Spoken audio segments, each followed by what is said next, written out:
Hey friends, I'm super excited to share some cute summer nail art looks today, even though I feel like so many people are ready to move on to fall. But anyway, I'll be using some tools like nail art brushes and dotting tools, but I'll include everything I'm using in each look in the description down below, so make sure to check that out. I hope you feel inspired to try some of these designs out, so let's get into it. The first look is one of my favorites, melting ice cream. I went with mint chocolate chips, so I'm using a mint polish and a small to medium-sized dotting tool to create the drips. This one is from Cirque, but you can also use a bobby pin. So I find it easier to dip into the polish like this and keep it off to the side. And then I start with the bottom part of the drips and drag them towards my tip. So I'll usually create 3 at staggering lengths and then connect them with a curved line and fill them in at the top.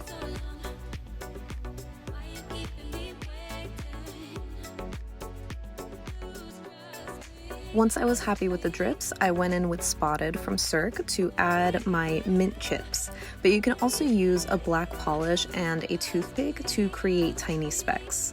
This topper is a little sparse, so I had to try and fish for the glitters while being mindful of not getting too much of the base. It's a little tedious, but I love how the finished look came out with this topper. So I finished off with a regular top coat, but I've used matte before and I think it looks super cute that way too.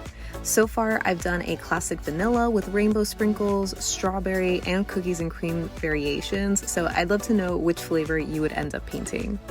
Next up is this tie-dye mani, using a rainbow lineup of olive Ave polishes and a small brush. So I'm starting with Lisa and creating this radial burst from the bottom left corner of my nail with some short and messy strokes. Then I went in with Tang, and I'm just continuing making those small strokes, but somewhat blending it in with Lisa, and I'll basically be repeating this process with the rest of the shades, which again will be in the description down below.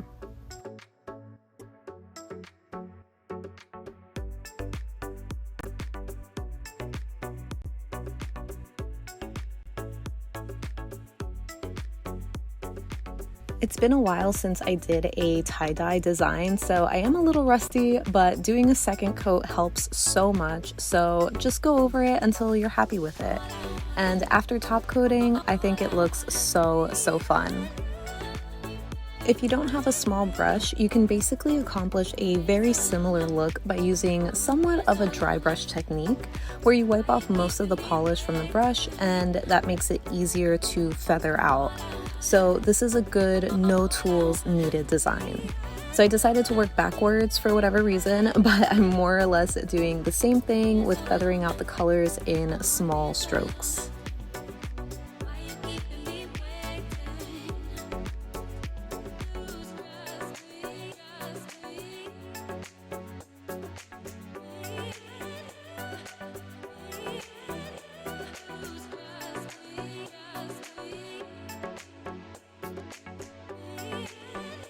Once I finished with Lisa, I went back in to add another layer of the orange and green just because I ended up covering them up a little too much for my liking.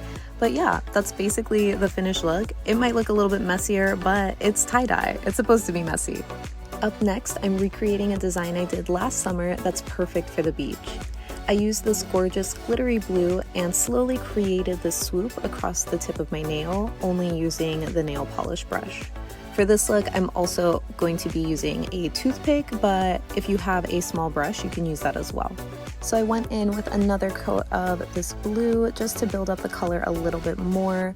Obviously, it's best to work in thinner coats so that way you avoid the polish building up and getting just a little too thick. So now I'm taking a green polish and creating some kelp on the side of my nail. Since I'm using a toothpick, the stem came out a little wonky, but a trick that I use to clean it up is to take a rubber cuticle pusher and gently push in the polish from both sides to sort of straighten out the stem, if that makes sense. Just make sure you don't push too hard because you don't want to dent your base layer if you have one, or you don't want to push in the polish a little too much like I did right there. It's definitely not perfect, but a lot better than it was before, so I'm going in and adding some leaves by using the tip of my toothpick. Lastly, I'm creating a cute little starfish.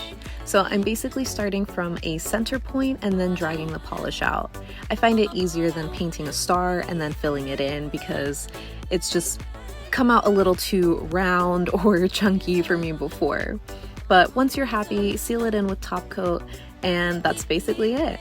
I really love how the flakies and sparkles add more depth to this design.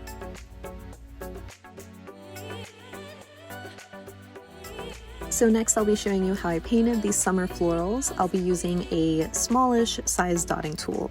So the first one is the very classic tiny floral where all you need is 5 dots. And there's your little flower. It's the cutest thing. So I personally like to dot these with glitter just to give it a little extra sparkle because it is so tiny and cute. Next, I'll be creating a more retro flower with longer petals. If this scares you, I would recommend starting in the corner of your nail like I'm doing here, just because you don't have to paint the whole thing, but it still looks super cute. Just don't forget to dot. Here's a tinier version where I'm basically creating strokes using my dotting tool, starting from the tip of the petal and then dragging towards the center.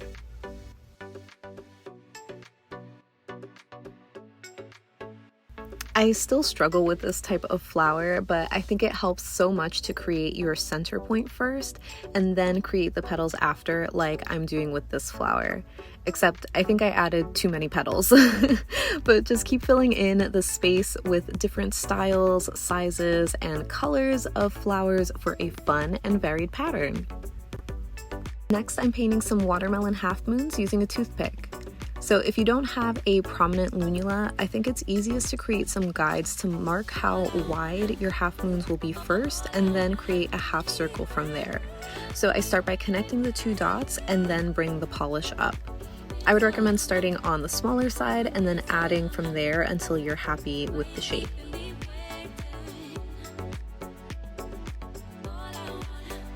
Then I used a lime green shade to add that gross flavorless part by slowly outlining my half moon.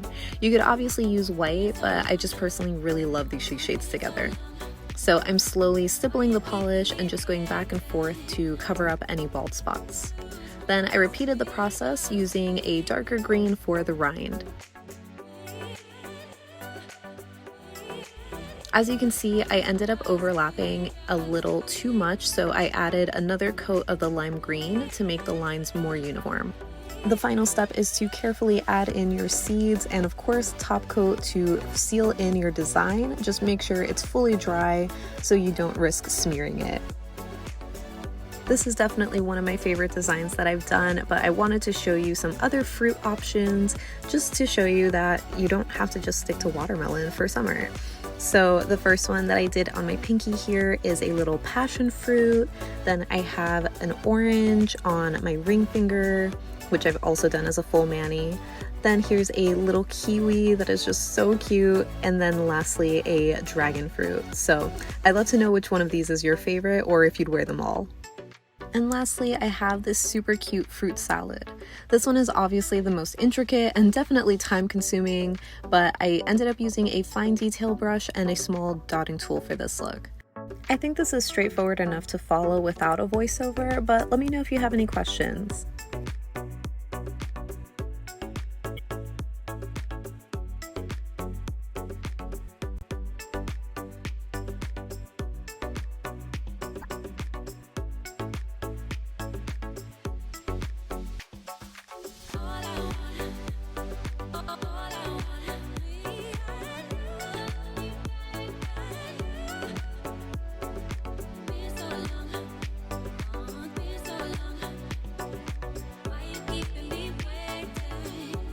And that's the finished look. I really hope you enjoyed these tutorials. Let me know down below which one was your favorite. But thank you so much for hanging out with me today. I'll see you in the next one. Bye!